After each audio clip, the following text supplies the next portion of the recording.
Hello, everyone, and welcome back. We've got Deborah on the call. So good to have you here with us today. How are you doing? Hello, nice to be here. Yeah, I'm yeah, well, yeah. thanks. Yeah, it's a nice way to spend Monday lunchtime. I mean, for you guys, it's a bit later, but for me here Absolutely. in London, it's about lunchtime, so this is a nice way to Yeah, spend yeah, it. yeah, yeah. Absolutely. So, just to give all of this a context, I was thinking of how to introduce you, and then I just kind of realized you're one of those people who is actually better introducing yourself because you've got such an interesting career. So, could you give us like a brief introduction of how you sort of got into games and what you've been up to recently? Sure. Yes. Feel free to hop in and cut me off at any time if I start to go on a too much of a ramble. But yeah, nice to be here, everybody. I think there's time for questions and stuff later, so feel free to throw them in the chat, I suppose, or hang on to them. But so yeah, I myself, I've been in the games industry now for about 8 years, which is strange to think about that it's been that long already. It's like, where does the time go? Um, my background is actually in journalism, so I was a journalist for about 6, 7 years before I got into games and print and mostly television. And I kind of fell into gaming actually 8 years ago. It wasn't really something that I had planned for. It wasn't something I had a background in. We didn't really necessarily play games a lot when I was growing up either. We didn't have a console. We didn't really, yeah, have a lot of money and stuff when I was growing up either. So it just wasn't really part of the conversation. And my brother and I always played outside, remember that when people used to play outside? And so, yeah, I kind of fell into games. I had moved from Canada back to Europe. I decided I didn't really want to do news journalism anymore. And so I am German by birth. And so I moved back to Germany after spending about 20 plus years in Canada, hence the accent. And then I got a call one day asking if I'd be interested in working at Microsoft, at Xbox. And basically, they needed somebody with an editorial background who spoke a few different languages. And then that was my entry into games. And I started out in like a sports division team in Xbox One, and then moved into something called Xbox Upload, which is like the video sharing and editing platform on the Xbox One, and got into presenting and content creation as well, and community management. And that was kind of my crash course into the games industry um, at Xbox. And I was there for a couple of years, and I don't think I really, yeah, I didn't, like I said, have much background in games, but there were like a few moments, I suppose, within my first couple of years in the industry that kind of helped me to understand why the industry was special and like what people really loved about it and what players loved about it. And I remember one time we were doing this like 24-hour Destiny marathon when I was still working at Xbox. And that really helped me understand like how you can get so invested in something. Or I remember like rushing home to play Titanfall with some of my colleagues after work, and yeah, just being a part of like that community and stuff. Like that was really something that was new to me. I remember when I went to Gamescom for the first time, like just walking around in the halls and seeing people you'd probably only met like that day or the day before, but feeling that they were friends already. Like there's just that energy and that like passion for things is super infectious. So yeah, I think I ended up sticking around because because of the communities and the people. So then after Xbox, I did that for a couple of years, and then I moved into mobile gaming at Space Ape Games, based in London, London-based mobile developer, and again started out in community management there, and then kind of um, moved into more of like a head of content role because I brought a lot of like my video and live streaming capabilities to that company, and then ended up sitting on the marketing team and doing project management and working on soft launches and working internationally as well. And then yeah, I think like a few years in I started to get interested in another side of games, which is more around how we can use games for more than entertainment, and are there other things that we can do with games for social impact, etc. So I started working more on like the education mentoring side and trying to let other people know, especially younger people, that there's no like set way to get into the industry. There's no specific background you need to have to get into the industry. There's no specific skill set you need to have. Like, all experiences matter. And so I was sort of trying to debunk some of the myths that exist, and worked with a few London universities to put on lecture series on different disciplines within the industry, and unconventional paths into the industry and things like that. I'm going to pause there because I think that's probably a lot of information to take in. But yeah, so that's sort of, I think, what started my journey into where I am now. And I can keep going if you want, but I'll pause for a second. That's fine. That's fine. I think that's other than having this really interesting route to the industry, and we'll get to that later, I think. But what was in your mind when you were doing essentially sort of these in the box roles within Space Ape, I guess, where sort of marketing and leading commercial efforts, from there into the social impact that the games were having and making that part of your daily role? Like, did that just kind of occur to you, or was the process, and how was that received by the other people in the company when you started talking about it? Yeah, it's a really good question. I mean, I would say, for one, that I don't know if I ever had like an in the box role. I think, from starting out at Xbox, like the thing that I was, and I think we chatted about this last week as well, like the thing that I was hired for isn't what I left doing. I was hired to like work in sports, and I ended up working in like video and presenting and community management. Or at Space Ape, I was hired as like a German community manager, and then just like the role kind of completely evolved and changed because the things that I was able to bring to that role didn't exist there yet. We weren't doing a lot of video content. We weren't doing live streaming and stuff like that. So I think, as much as it seems like those are really common roles, like nowadays, etc., like when I got there, it wasn't really that much. And so I do think there's something to be said for, sort of like getting your foot in the door and like being open, because there's so many different ways like your career could go. And so whatever you're passionate about, like when you start to bring that to a place, like other people also become passionate about it. So your question about like, how did you start with the social impact stuff? I think it was kind of gradual. Like, I think the whole idea of, what about like the next generation of game makers? I started to bring that up at the company, and Space Ape is a place which I like. I love that company, and it's a place that I think also really encourage that like entrepreneurial spirit, because you look for problems, or you look for what's missing, and then you have the freedom within that place to do it.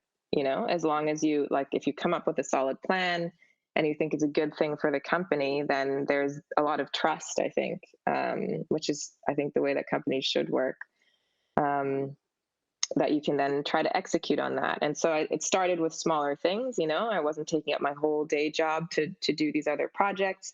And sometimes that meant, working late or working overtime or whatever, because you're trying to get something new off the ground. And then as I started to do those things, other people within the company also like got excited about it, So then I started to involve different people from within the company in giving those lectures and like talking to the students. And I think that's like one of the big learnings, is like, even if you try to do something on your own, or like you want to kickstart it on your own, like you need buy-in from other people. So it's always about finding those allies within the company who might be interested, or who can help, and then from there, like they'll get other people interested. And so whereas before it was kind of a novel thing at the company, I think now it's like totally part of the culture of the company, this idea of giving back, or trying to find ways to be like better corporate citizens, and that kind of thing. Yeah, So yeah, I and think. so I think that's really interesting. How do Yeah. you have any tips, I guess, on people who are listening to this, getting inspired? How would they go about today getting that buy-in from their company, whether it Mm. would be the carbon offsets or some other form of giving back, if you will? Hmm. I mean, I think for one, like you have to believe it. I think it's really hard to convince other people, like if you don't think it's worth it. So I think like that's always a good place to start, right? Like if you are passionate about something, you think it's worthwhile, like do your research, talk to other people, try to figure out what the best way is to try to incorporate that within your studio or within your company. Also, like do try to have the um, like your studio's what do you call it? Like it is still a business, right? And you have to keep that in mind. So it's like, yes, you want to push all this stuff, but you have to balance that with like what are the priorities of the company as well. And I think if you're like blind to that, it's really hard to try to get your message across because it means you're not really paying attention, right, to how the company actually works. So I think that is really important. And understanding, it's a big one, understanding when to push and when not to push. I think there are like moments where you have a chance to really move things forward. And you have to know as well, like the dynamics of the company to understand when is a good time to push. Like, hey, we're about to soft launch 3 titles. Is this a good time to push your initiative when everybody is like stressed and working on other things? Like, maybe that's not the right time. Or maybe you have a great idea for like a mentoring program, but you also realize that like right now your studio doesn't have the bandwidth to accommodate those incoming people properly. Is now the right time, or do you have to wait? Like, so I think like that dance is really important as well, that like, you're not too focused on like just the thing that you want to accomplish because it's part of a wider thing. And so to get that buy-in and to get those allies, you have to understand, um, understand the priorities of the company and where those things slot in. So Yeah, that yeah, takes that like that makes a lot of research and sense. And I yeah. guess now I'm just role playing in my mind for a more senior leader. I think they have internalized this at some point in their career to be able to get to where they are.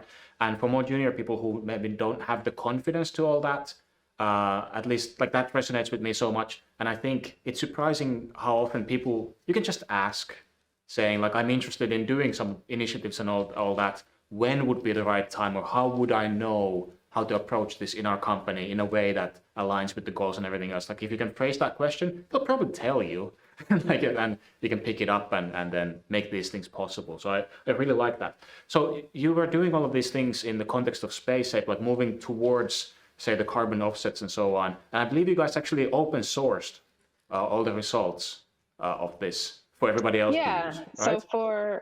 I think one thing that we almost had like a cheat at Space 8 because our CEO actually stood up one day at like our quarterly goals and was like, "Okay, climate change, environment, we're going to do something about that because that's a really pressing problem." And then he, kind of said to our head of tech and to myself, like, "You guys like doing good. Do you want to come try to like solve this thing for the company with me?" And so the three of us kind of became the unofficial green team at the company and had to like sort it out. And I mean, I do think um, once you are, that's the other thing, right? Like once you are known within a company as being someone who cares about those things or interested in those things or bringing value to those things, then people will come to you as well for that help, right? Like I think if I hadn't built their reputation within the company that those are the things I cared about, my CEO wouldn't have known to come to me to help execute on that either. So I think like that is important. Um, yeah, and then we basically set about trying to figure out, what is our footprint? How do you measure it? What's in scope? What's out of scope? What matters? What doesn't? Which details count and which ones don't? And carbon offsets, like, are they evil? Are they good? Which ones are credible? Which ones are not? How do you mitigate your footprint? Because it's not just about offsets. It's really about like how do you reduce your footprint in the end? And on top of that, how you get the rest of the company to be engaged in this, because this affects everyone. And what about our players, right? Like, should we be accounting for the energy they use within our games when they're playing our games? And so it was like a really long process. And we've got a blog which now needs to be updated because it was a couple of years ago when we actually set out to do this. It's called spaceapegames.com/green. So if anybody wants to read about like our process that we kind of came up with, and our spreadsheets and the documentation and all of that, that's all there. We've also run a workshop actually, just with smaller groups of studios to try to like run them through a process in like a more structured way. So we put on workshops to try to teach other studios as well. And it doesn't mean that like we're experts, right? It just means that like, hey, we've started. And I think like one of my mentors always said that, to be a leader, you only need to be one step ahead of somebody else. And so I think sometimes we get this idea that we don't know enough, we couldn't help, it's not going to be perfect, etc. When really, like, if you've started and somebody else hasn't, you can help them, even if it's not perfect what you're doing. So I would say when it comes to all of this stuff, like in sustainability or social good work, etc., like just start somewhere, because realistically, once you start, then you learn and you're going to mess up and then you do better. And that's like what making games is all about anyway, right? So I think our industry should be comfortable with that kind of process rather than trying to plan something perfectly for years and years and years, execute it, and then have it maybe be wrong. Like, just start somewhere, and like it's a bit messy, but you get better. So Yeah, absolutely. So we sort of you reached that point, and then what happened? What did you do with your career then? so I guess within Space Ape, I was started to become known as like, the sort of social good person, and whether it was like the education mentoring stuff or sustainability stuff or working with different charities, and like finding those partnerships or trying to engage our players in some of those partnerships as well. And then about a year and a half ago, I kind of decided that that's all I wanted to do. I held an event at the beginning of last year in January. Gosh, 2020 was a long year. I'm like, that was the same year.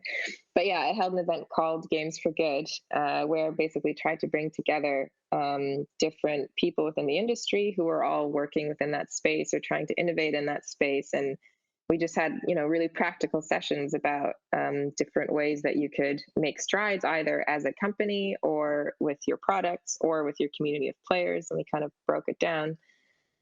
And then when I was doing that event at the beginning of the year, I was like, okay, this is all I want to do. Like, these are the people I always want to be in contact with and talking to. These are the problems I want to help solve.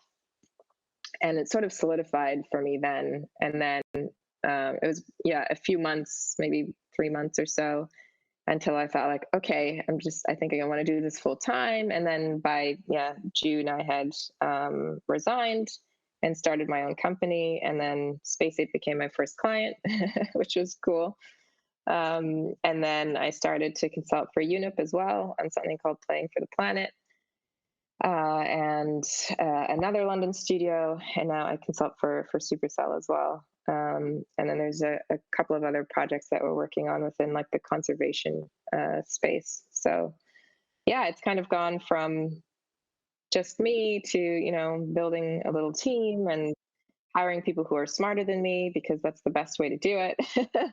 And there's been a ton of learnings already, I think, within the first year and a half or something. I've been super lucky, and it's been a lot of work, but like crazy rewarding. So Yeah, that's so cool, so cool. There's so many different threads of conversation that I want to pick from there, but just to take one, a bit of a challenge, and you can tell me how wrong I am.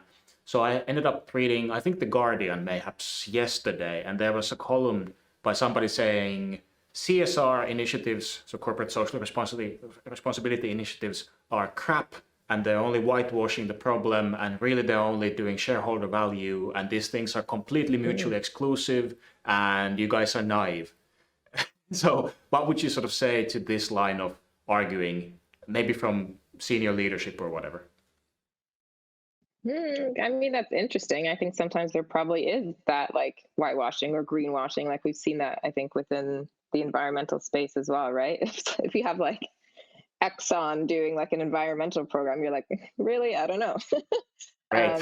So I think, yeah, of course it happens, and I think some companies do just do it for the PR play, which is like which gives the whole thing kind of a bad name. I guess what I would say though is that one, even from people who are doing it for the wrong reasons, sometimes good still come out of it. Sometimes good can still come out of it.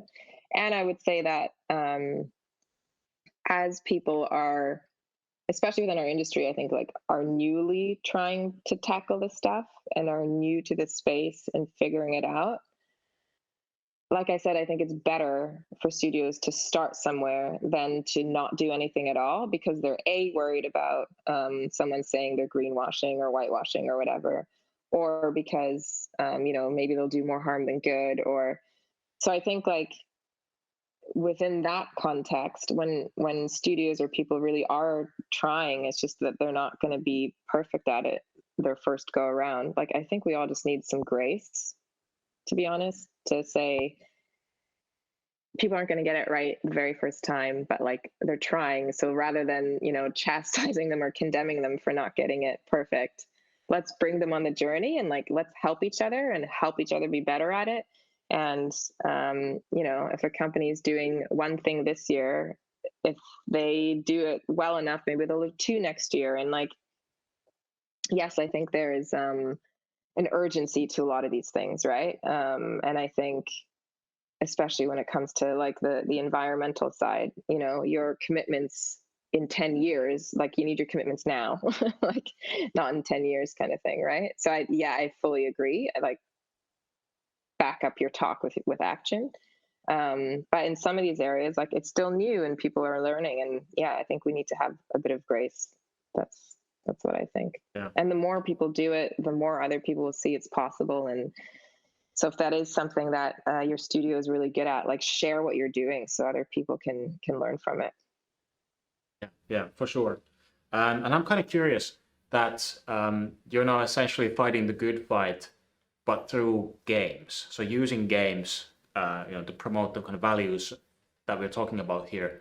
And I'm curious, why games? Is for you personally, are games the ideal way to kind of advance the cause compared to, I don't know, political ways or like changing the incentive structures, as economists would say, that we have in our society? Why do you do this in the context of games? Hmm. I mean, I would think, or I would say that like all of those things are important, but like I'm not a politician and I'm not an economist.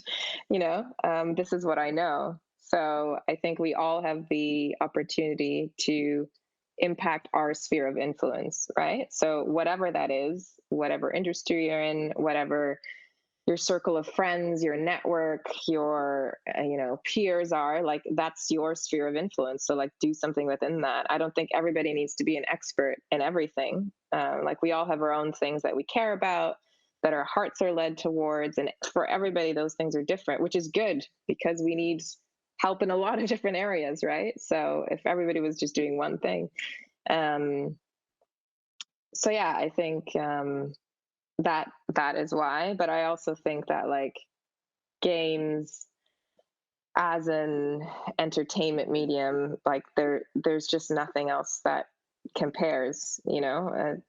The way that you can really like empathize when you're within a game, like the chances to problem solve, to teamwork, to come up with, use your imagination to come up with new worlds, better worlds, different way of doing things. Like I just think the way that the way our industry is set up and what's at the heart of it, which is like this imagination, creativity, collaboration, like all of these things, like what better industry is there to try to tackle some of these like very complex problems? I think we have the right minds, I suppose, to be able to do something about these things, maybe more so than even other industries, because it's what we're good at. So that's why games. So like one, yes, okay, it's what I know. I've it's what I'm doing now, so that makes sense to me. Two, because I do think as a medium, it just the potential reach and influence it has is second to none. And then Yeah, third I is the people who are within fully this agree. space, I like the way actually I that they love think, that. right? Yeah, I love that answer so much because it's. I also fully agree that it's um, the medium that we have. It's not just for telling stories or conveying a message. It's about inviting you to experience or participate in something, and that's just such a powerful way to introduce a concept and like deeply understand a concept. Especially when we're talking about like systemic influences and feedback loops and everything. That's what games are. So I totally agree with that. So what's the player Yeah. perspective then? Like out of the different initiatives, Hmm. have you communicated this to the players in any of these cases, and what's been the response?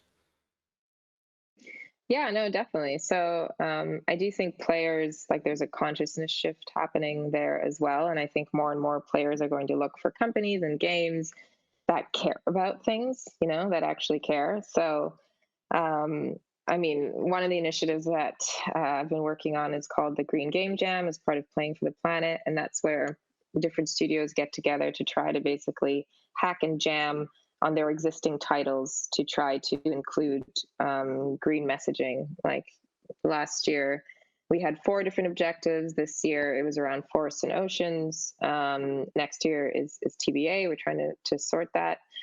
Um, but yeah, and you have all these different studios with games that like millions of players love, and you have their trust and their time, so you have the opportunity to speak to them about these things, hopefully in like creative, interesting, and fun ways. I don't think anybody needs any like fear mongering or guilting or shaming. Like games are meant to be fun, so how do you work those threads in seamlessly so that players will also enjoy them and want to interact with them, and then empower your player base to also make a difference. So that's one of the ways. And we had this year, I think 27 different studios take part. Last year it was just mobile, and we had 11 studios. It was kind of just like a pilot to see if it would work. And then this year, we've almost like tripled the amount of studios that took part across mobile, console, and PC. And just like the way that like one, yes, it's great for the players because then they're going to get different new content, different kinds of content, new ways to think about things, hopefully a way to take action as well.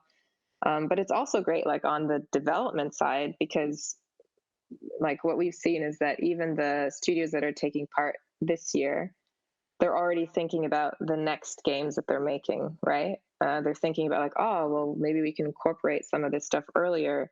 Does the way that we design have to shift or change? Or so like all of those conversations are super valuable, I think, because it just changes the whole development cycle, not just for like the games that are soon to be released, but for like the next batch of games as well. So I think it's super important. Yeah. That sounds really, really, really interesting. And out of all of that, are you what kind of companies are usually participating in these initiatives? Say, for example, the Game Jam. Is it for bigger companies, as you say, with existing titles with millions of audience, or is it for indie companies, or like any limits there?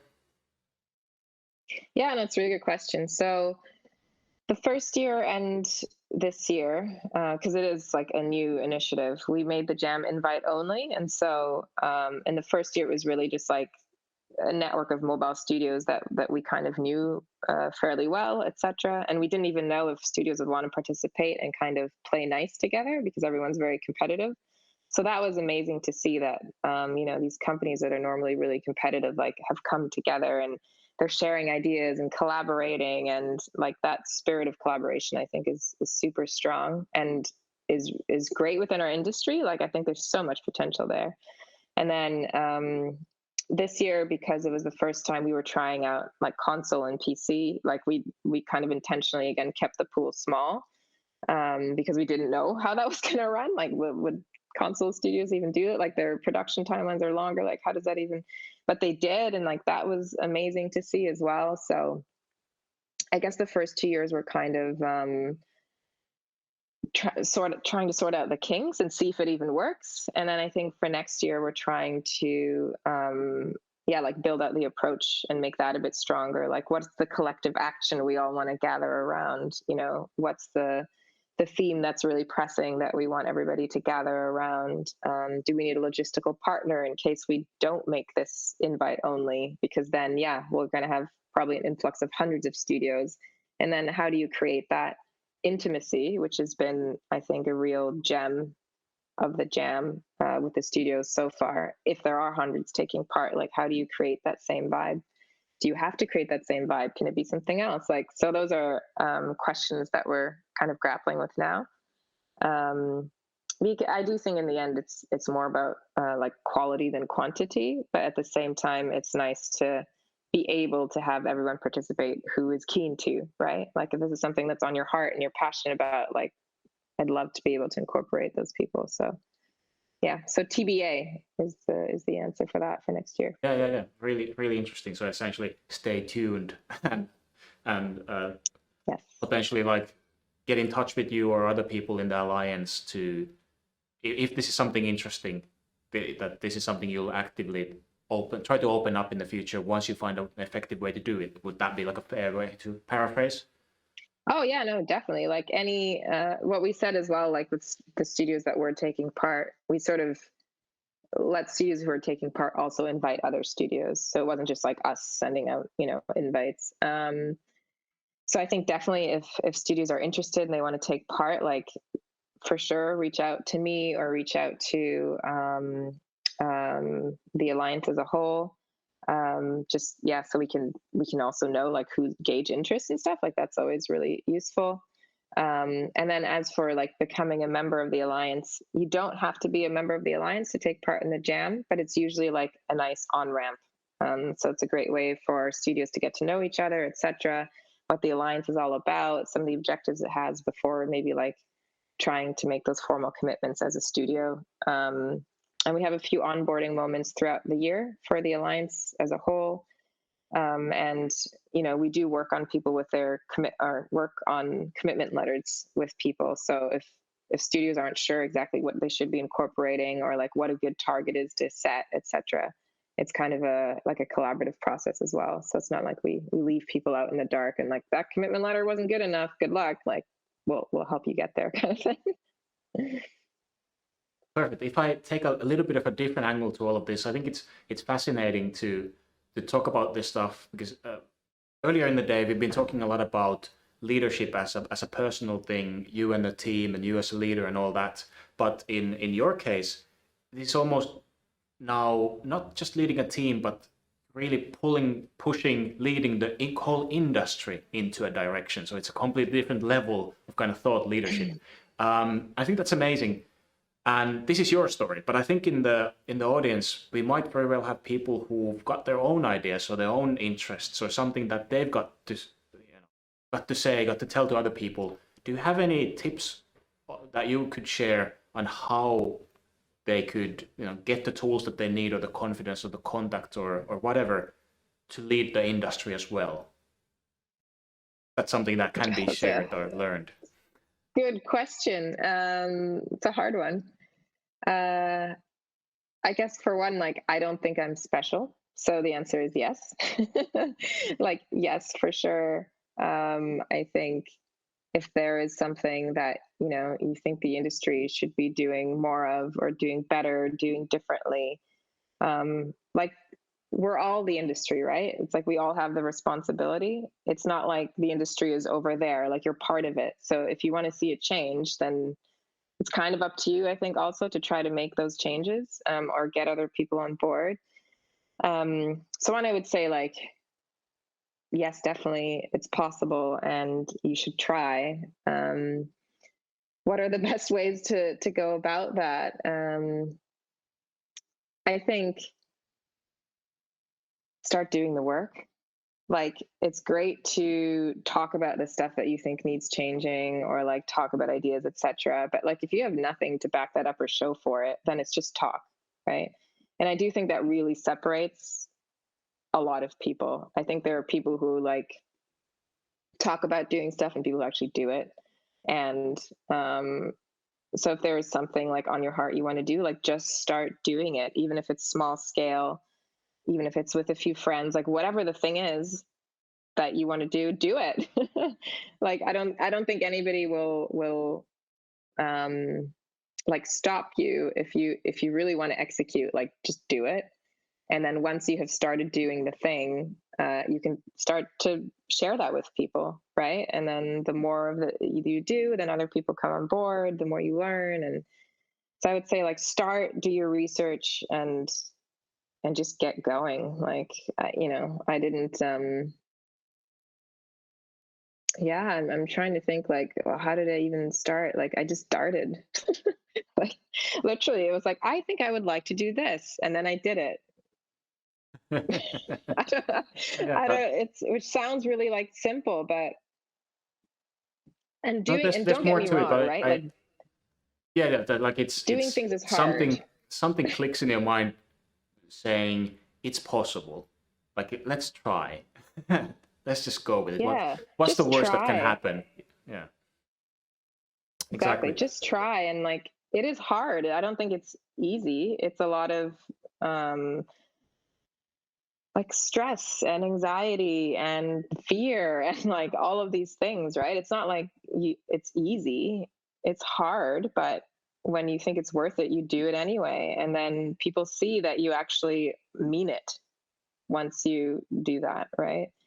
Rather than Yeah, yeah. just talking That's about good it, because hoping for that's someone actually else to what you pull you just along to do mentioned. it. That's something I wanted to kind of touch on as well.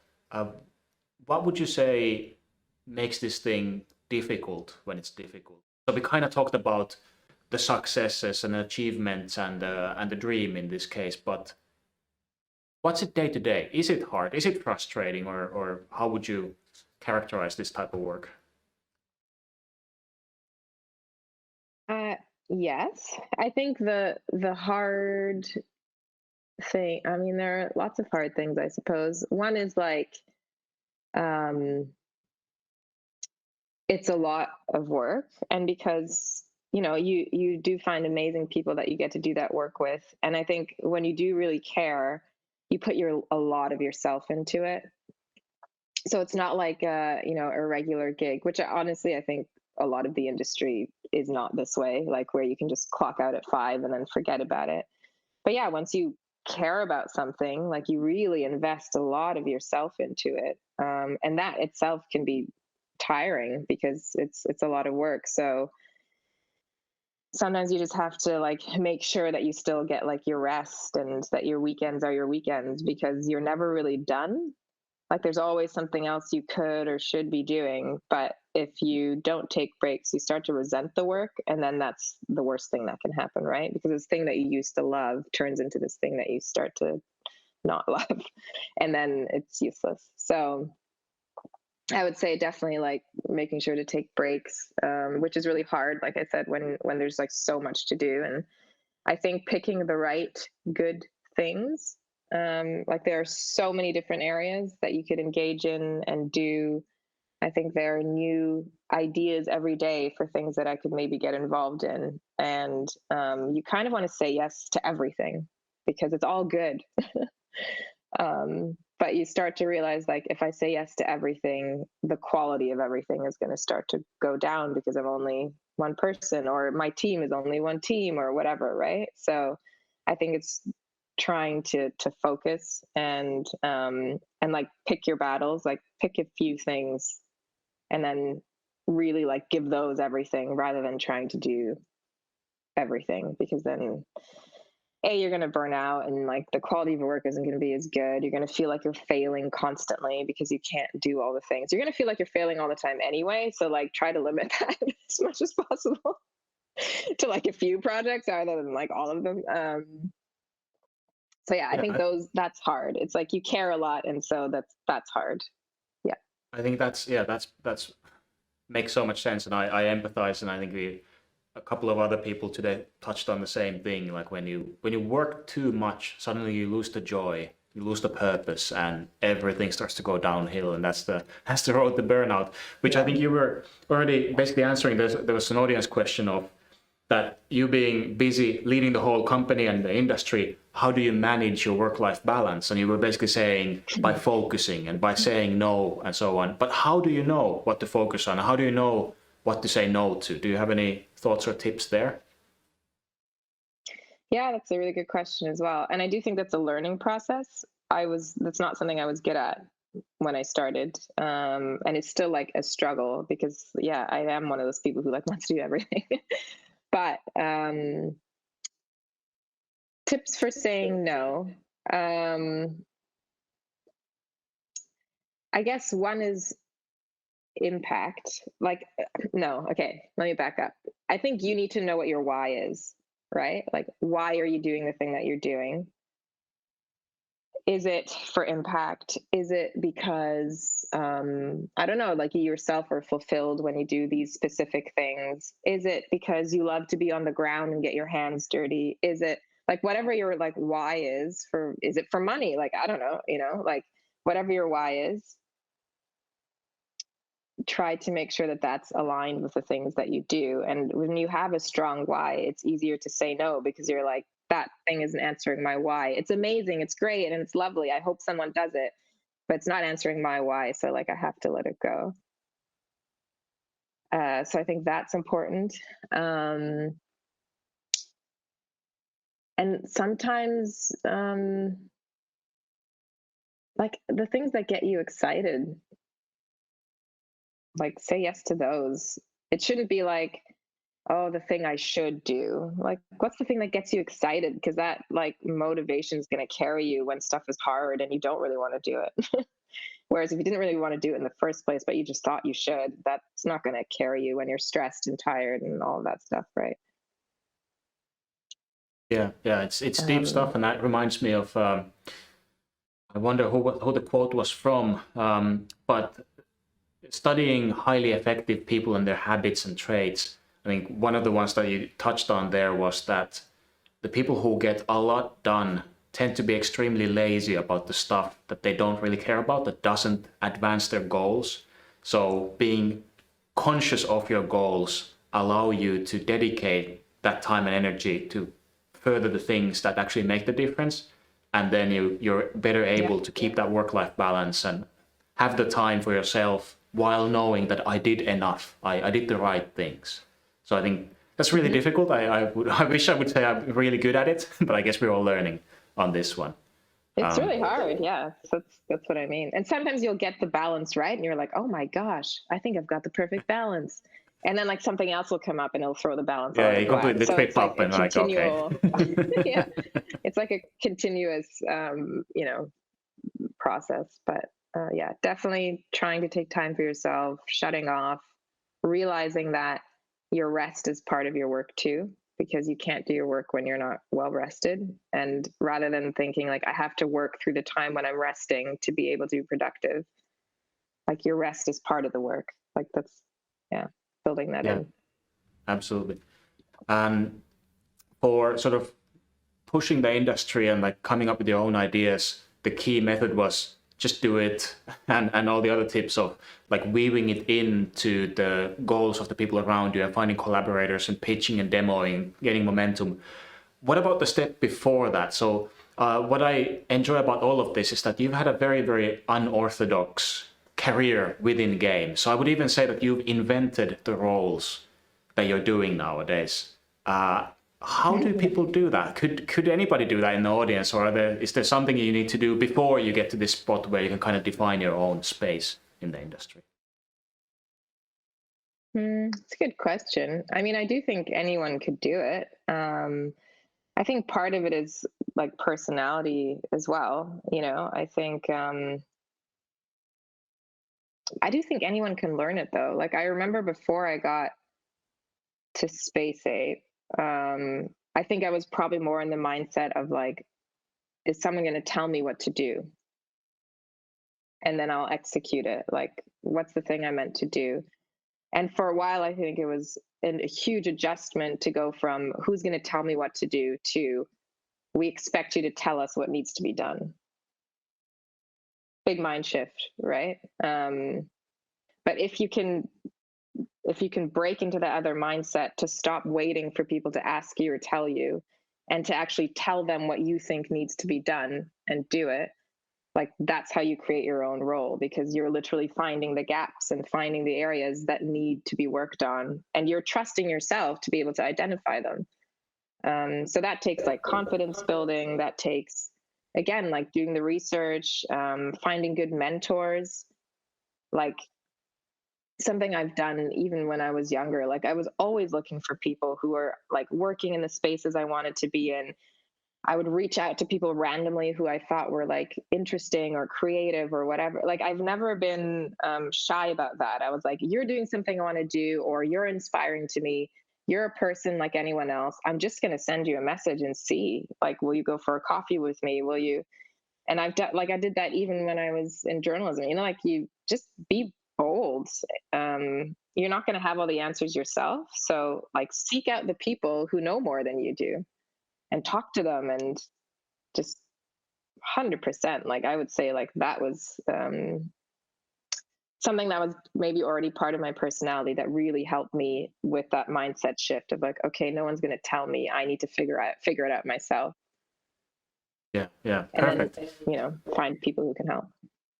I think that's an amazing segue. We're sort of, I think, trying to intrude on the polite limits on your time. So, out of all of this, if somebody got intrigued, inspired, what should they talk to you about? What would be sort of legit reasons to talk to you? I'm hearing the Alliance, the Green Game Jam sounds really interesting. I think you're doing a project right now that has to do with conservation and biodiversity as well. Is there anything else? Am Yeah, I we're sort of looking speaking at the right words?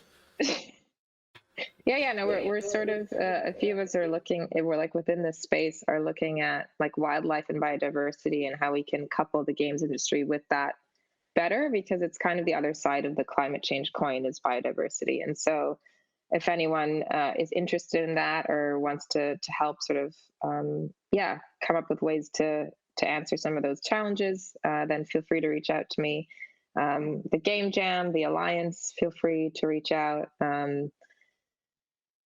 If you're doing interesting things in games, to reach your player base, like feel free. But also like, I don't know, if you have an idea and you just need someone to vet it or to tell you to go do it, feel free to reach out as well, I suppose. Yeah. Yeah, perfect. Oh, and also, I mean, you don't need to reach out to me for this, but there's the Green Game Summit. It's happening next month, October 20th and 21st. So if you're interested in this whole space of sustainability in games, like that'll be a great thing to tune into. Yeah, perfect. And I think something else to plug as well is that in case somebody wasn't aware, for the Finns among the stream, that Jani Kahraman and co made this amazing initiative a couple of years back called Mensah, which is about game companies permanently protecting Finnish forests as a one easy way for companies to give back. And I'm so proud to say that my company is participating in it among many, many, many. So again, feel free to reach out to myself or Neo Games, who's organizing that particular initiative, or We in Games or whoever. There's some interesting stuff going on. If you're inspired, if you want to make a difference, just reach out. We'll connect you to the people who already have momentum, and it's an easy way in. But anyway, Deb, thank you so much for your time today. It's been a lovely chat. I love what you do. Keep doing it. I want to see games be the driver of positive change instead of being just another entertainment industry on the side. So this is really cool. So again, thank you. Thanks. Keep doing what you're doing. Will do, sir. Thanks for all this, and we'll continue with our regular scheduled program. Catch you later. Bye. Bye.